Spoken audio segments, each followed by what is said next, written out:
Ô, rapaz. Ô, vem comer um pedaço de carvão. É o que tem pra comer Que aqui. carne, que nada, pô. A gente tá aqui no É fogo. só no fogo. Bebendo cerveja. Só tomando a cervejinha. Já baixou a Pra firma. esfriar o fogo. A firma baixou. A gente tava tomando... Budweiser. Não, a gente tomou o duplo malte. Depois baixou pra Bud. E agora baixou pra Skol. Devassa e depois Agora Skol. Skol, lascou. Encosta, Aqui, encosta. olha lá o Vem. Kaique aí, ó. Nós ainda tá prosando aqui pra vir. Agora amanhã, que é sábado, vou fazer uma fogueirinha dessa especial, ó, pai. Que maravilha, eu tô esquentando meus pés aqui, ó. Uau, que coisa boa da porra, viu? Eu e meu amigo Kaique. Uau!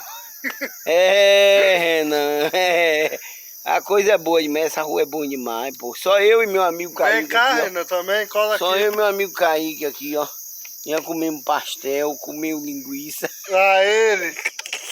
Comeu Tu acarajé. comeu Ele comeu a linguiça desse tamanho. e tu comeu desse tamanho, ó. Não.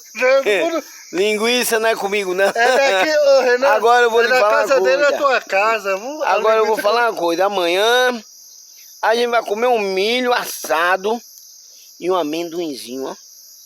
Vou cozinhar um amendoinzinho pra gente comer aqui na fogueira.